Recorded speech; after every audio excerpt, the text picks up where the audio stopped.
Mr. Speaker, I oppose this bill. Given time and grace by this body, I'd like to explain why. 2 weeks ago, a colleague of mine drove to the middle of Wayne County in my district. We met at a senior center where we met the board president and the director. With a spreadsheet, they explained how last year they fed 40,300 meals to our seniors. When every meal they lost $1 and a dime. Not only is the director there serving that facility, she works at 4 or 5 others. 32 facilities in southeast Missouri serves more meals than St. Louis and Kansas City combined to our seniors. The struggles they have are amazing. The challenges they've overcome to make sure nobody goes to bed hungry is just of a hero's nature. I so appreciate what they've done. Through all of this, they never said, we're going to quit.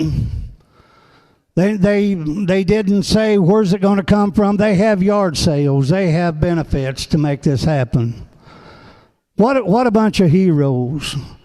I was fortunate enough this summer to serve on the Tax Reform Committee.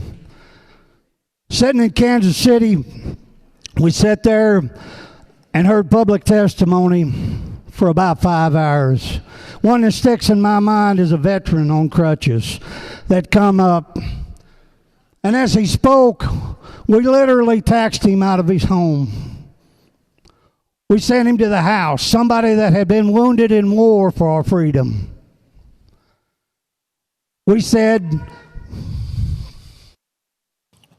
Lady from Jefferson. This is not germane to the conversation. Gentlemen, keep your top comments germane. Proceed. Thank you, Mr. Speaker. I could go on, and I won't. But my point being is, the needs are heavy, the list is long. Our plate is full of things that we need to be doing for the people of this state, and this ain't one of them. I thank you for your time, Mr. Speaker. With all due respect to my colleague, this is unconstitutional. The Missouri Supreme Court agrees, the governor who called us here in the petition agrees, and yet we're doing it anyway. The governor's petition cites specifically Article 3, Section 45 as the power of the legislature to redistrict. And while the sponsor cites to Section 10, that only deals with state legislative redistricting. He cites to a case from 1910 that says that the legislature may from time to time redistrict. However, that's true under the Constitution that existed in 1910, the 1875 Constitution. But under the 1945 Constitution, we removed that language. The fact that the Constitutional Convention in 1945 removed that language is evidence of its unconstitutionality here. But moreover, at the start of this regular session, there are 111 Republican members of this body. Representatives filed 1,606 House bills and 168 resolutions, joint resolutions, concurrent resolutions, House resolutions. None of them dealt with redistricting. You brought us here to do what the legislature rejected doing 3 years ago and didn't even think about earlier this year. Meanwhile, our schools receive the lowest state funding of any state in the country, and we're going to have a hearing tomorrow to try to strip local funding from the schools as well. The life expectancy in Caruthersville is lower than the life expectancy in Ethiopia. And today, or in this year, we removed $1.5 million designed to keep their only remaining hospital afloat. Utility rates for Missourians have gone up double digits this year, and we passed a bill to make it easier for them to go up in the future. The gap between the haves and the have-nots has never been wider. Today alone, 4 Missourians are going to die of a drug overdose.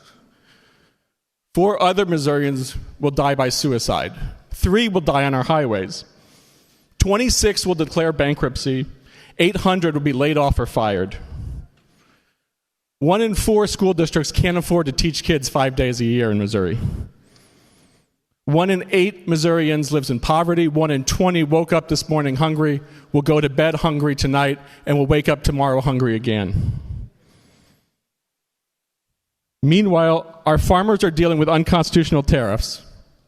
Our citizens are dealing with unconstitutional barriers to their health care. Our workers have to go to work sick. Our youth can't afford college. Gentlemen, state your point of order. Sir, I'm not seeing where this is germane to the subject. Gentlemen, please keep your comments germane. Proceed. I will point out that this was sold as a Missouri First redistricting, and so I'm trying to talk about the priorities of Missouri. We wouldn't have to be here if the majority in Washington was doing what they were elected to do. They posit that there's a red America that benefits only from taking power from a blue America, and that there must then be a red Missouri that benefits only when it's at war with the blue Missouri. They think it's a battle fought for the President of the United States' benefit, and he believes, like all battles, it's fought by an army of suckers and losers. My question is, were you all terrible conservatives 3 years ago when you rejected this map? Or were you terrible conservatives earlier this year when you never even thought about this map? Or both? I suggest that the majority do what the Republicans I grew up admiring do, and said that we should all do, and just say no. Thank you. The entirety of last session, I probably rose to speak on a handful of topics. This might be my 5th time at the mic. I realize that this building, the most effective way to get things done is not speaking on the floor, but sometimes situation and circumstance dictate that those are unavoidable. I'm not rising today because I believe that no political party gerrymanders, although I think it should be illegal. There's one party in Congress that has passed gerrymandering reform, independent redistricting. We did that in this state a few years ago. I hope next time it's introduced, it'll receive bipartisan support. I've seen folks that say, hey, Illinois gerrymanders as well. Like I said, I hope it will receive bipartisan support. I'm rising today because the changing the rules and norms mid-game is just blatantly wrong. None of us would tolerate that in our kids' sports teams or t-ball games. I don't understand why it's tolerated here for the leaders within this state. The supermajority had the option to have these same maps 2 years ago. I wasn't here, but many of you voted on no on those. That was the opportunity. 2030 is the opportunity. Would I be for it then? Probably not. But I understand the elections have consequences, and those are the rules of the game we all agreed to. We did not agree to change the rules mid-decade to avoid the potential consequences of policies coming home to a roost from Washington, or 2 citizen referendums that were passed by a majority of Missourians last November that we're working to overturn a few months later. Compromise wasn't enough. We needed a total overturn. Now that process is even being put into question and will be eliminated for both parties with the previous bill. Nothing lasts forever in politics. No state or area is forever one way or the other. To think so is incredibly naive and short-sighted. So while I understand that elections have consequences, I also believe that abuse of unchecked power will have consequences as well. I urge my colleagues in the chamber to vote no, and urge those watching at home to pay attention to who thinks the power should be the be-all, end-all, or whether the power should be the be-all, end-all, or whether a bill is right or wrong should have any consideration. Thank you, Mr. Speaker.